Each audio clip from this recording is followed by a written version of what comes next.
la suite. Si du côté du Kassa, parce que déjà dans le Kassa, vous vous souvenez, on avait arrêté Sialévé quelques temps avant. Le roi Sialévé, le Koussoui avait été arrêté. Vous savez, il est mort à Ziguinchor, à Sédhiou plutôt d'inanition. Parce que le roi ne mange pas devant ses sujets. Donc, on l'amène et on lui apporte à manger devant des gens qu'on lui considère comme étant ses sujets. Il refuse de manger. Oui, oui. Jusqu'à ce qu'il en meure. Quelques temps après, on arrête à l'institut de la même zone. Ils se sont empressés d'ailleurs de sortir à l'institut de la zone pour l'amener d'abord à Ziguinchor, puis de Ziguinchor à Kaït, etc. À Bignona, on n'a pas fait la même chose pour Koïto. Pour deux raisons. La première, je vous ai dit que compte tenu des difficultés signalées dans la zone, on a tout de suite jugé utile de mettre un cercle à Bignona pour pouvoir mieux contrôler la situation. Et les renseignements étaient tels que les populations du Boulouf ont été considérées comme les plus belliqueuses, n'est-ce pas, de la région. Donc, consécutivement à l'arrestation de Koïto, les gens du Perdou et les environs étaient en train de se préparer à aller la faire libérer. Ça, c'est la première chose.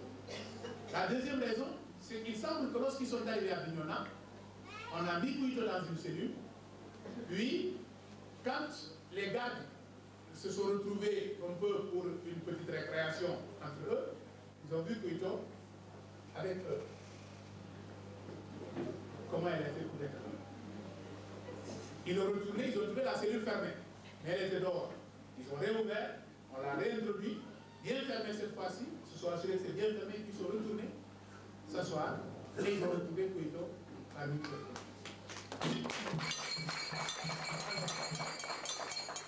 Face à cette situation, ils ont dit, bon, celle-là, on ne peut certainement pas la garder.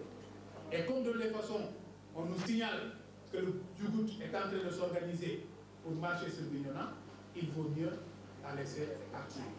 Et Koïto est retournée à Kandou, où elle va continuer ses activités. Comme de toute façon, elle n'avait pas un statut politique, elle avait plutôt un statut, elle était une prêtresse, donc qui s'occupait plutôt de religion et de protection de la production.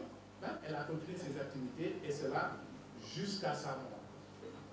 Et cette mort interviendra en 1968. Mais il faut dire qu'avant cela, Koïto a dit beaucoup de choses. Beaucoup de choses. Elle a prédit que si les populations continuent à accepter de cultiver les cultures de rente, dont le seul utilisateur, le seul bénéficiaire est le colon, ces populations finiront par connaître la famine. Elle a dit, et je crois qu'aujourd'hui au Sénégal, le problème que nous avons, c'est justement que nous dépendons entièrement de l'étranger pour notre nourriture. Bacharo, Bachar. Olé, Bachar. La suntel mokolo kolo, la fila rubitika mole. La fila rubitika mole. Olé, Bachar. Olé, Bachar. La suntel mokolo kolo, la fila rubitika mole. Olé, Bachar. Bacharo, Bachar. La suntel mokolo kolo, la fila rubitika mole. Merci.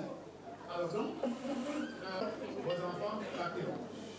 La deuxième, c'est justement concernant la production agricole.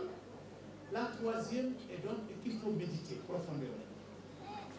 C'est que Koïto a prédit que la Guinée-Bissau se libérerait, mais après une guerre de libération. Elle a dit, la guerre viendra de ce côté. Elle va durer longtemps. Et ce côté-ci, quand vous êtes à Kadouk, ce côté-ci, c'est la Guinée-Bissau. Elle dit, quand sera terminé de ce côté, elle reviendra du côté gauche. Le côté gauche, c'est la Gambie. Elle a dit, mais là, elle va être très brève. Mais malheureusement, après ce côté gauche, la guerre se trouvera chez nous. Chez nous. Elle va durer plus longtemps. Mais la solution, puisqu'elle est en vous, viendra de vous. Voilà ce que Koïto a dit. Quand elle disait la guerre de libération de Guinée-Bissau n'avait pas commencé. Et quand elle a commencé, certainement les gens avaient oublié que Koïto avait dit Mais ceux qui s'en rappellent s'en sont souvenus. Et vous savez qu'après la Guinée-Bissau, quand la Guinée-Bissau a obtenu son indépendance, il y a eu la tentative de coup d'État en Gambie avec Koukoy Samba Sagna, qui a été une guerre très brève, mais très meurtrière. Et après Koukoy, immédiatement, Koukoy, je crois, ça date de 80, et en 82, 82, les choses ont commencé en Casamance. Et de 82 à nos jours, ça continue. Et Kouito avait bien dit que ça allait durer trop longtemps.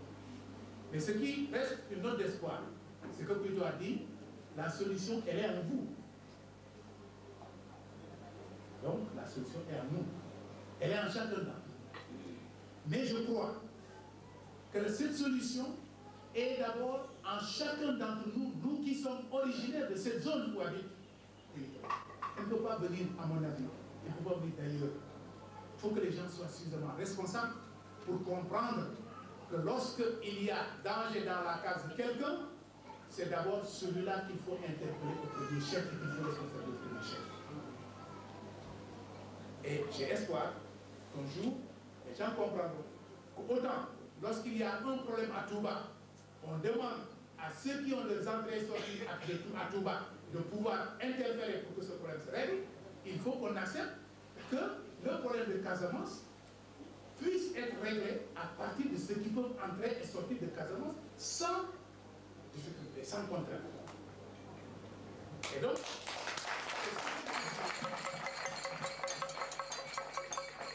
c'est ce qu'on peut tirer de cette prédication que Kouito a faite avant d'être appelé à Dieu. Maintenant, dans l'ensemble, et c'est la conclusion, c'est la fin, qu'est-ce que nous on peut retenir de la vie de Kouito? Du point de vue du statut de la femme et du point de vue de l'homme, Kouito s'est toujours battu pour l'égalité. L'égalité, mais l'ouverture aussi. Parce que, également, dans une de ses chansons, elle dit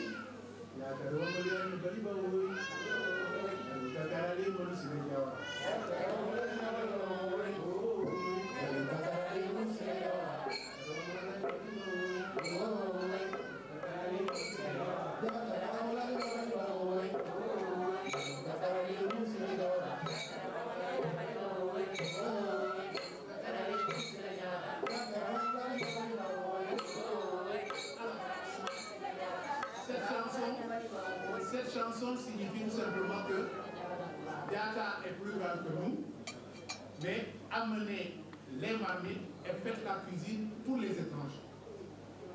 Quelqu'un qui n'aime pas les étrangers ne peut pas préparer à manger pour les étrangers. Et ne peut pas donner comme instruction de préparer à manger pour les étrangers. Elle était ouverte, mais dans le respect des traditions, donc dans le respect des libertés des individus, dans le respect des croyances des uns et des autres. Et parce qu'elle était, ce premier aspect que je viens d'évoquer, qu'elle était une adepte de la lutte pour la paix sociale. Parce que pour qu'il y ait justement cette possibilité de voir les hommes vivre égaux et mourir égaux, il faut qu'il y ait une paix sociale. Mais cette paix sociale ne peut être que si les gens mangent assez. Mais si certains mangent assez et que d'autres ont faim, forcément la paix sociale est perturbée. Et c'est pour cette raison elle a préconisé le travail, mais le travail qui doit être finalement fait dans un contexte d'un ciel clément qui donne des pluies suffisantes à temps pour que les gens puissent avoir de très bonnes récoltes. Et elle maintenant se charge d'organiser tout ça. Et on verra que pour y arriver, il y a l'organisation du temps chez les Diola. Vous savez, aujourd'hui nous vivons avec la semaine de 7 jours. 7 jours. Une année de 12 mois avec 4 saisons. Oui, l'année est une année de 12 mois, de 4 saisons. Chez nous, les saisons les plus perceptibles, c'est la saison sèche et la saison des pluies. Mais dans la vie pratique du Diola, il y a deux autres saisons.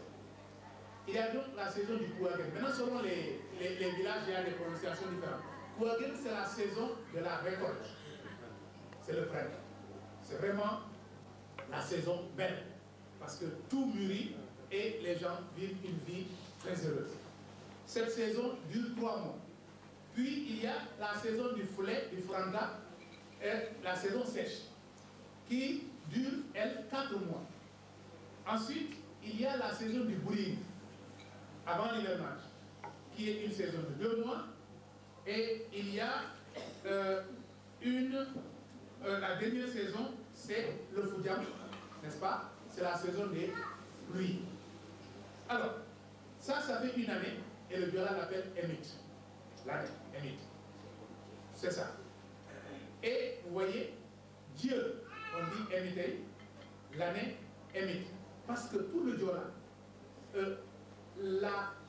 la nature a une incidence tellement directe sur la vie de l'homme qu'il faut considérer justement l'année au cours de laquelle nous avons donc ces 4 saisons comme étant même le soubassement de sa propre vie. Émit et par opposition à Atémit, émité. Et plusieurs années, ça s'appelle Simit. Et plusieurs années donc qui peuvent être quantifiées en dizaines, on parle de Kiel ou Wé au pluriel. La semaine. Dans le mois, il y a la semaine, et je vous ai dit que c'est une semaine de 6 jours. Et le Diola l'appelle Phonon, 6 jours. Et cette semaine, n'est-ce pas, de 6 jours, si vous faites le calcul sur les 12 mois, vous vous retrouverez donc avec 12 mois de 30 jours chacun. Et le mois, on l'appelle Follet. Et à l'époque, comme on n'avait pas encore le calendrier écrit, on parle de lune polaire, la lune que l'on voit apparaître lorsque le soleil se couche. Et donc, dire que le Diola avait une notion de l'astrologie.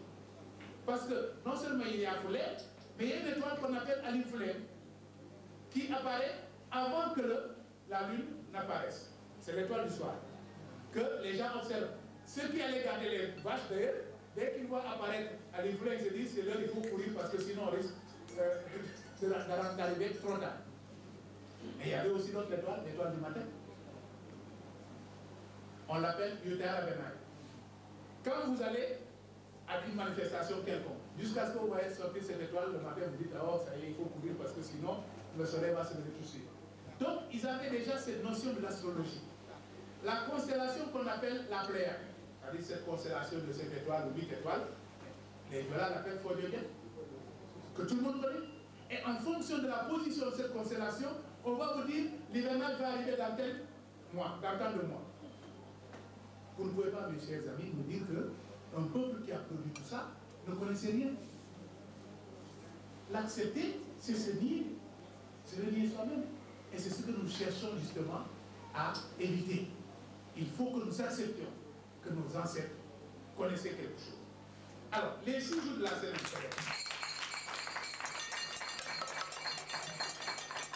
Isso,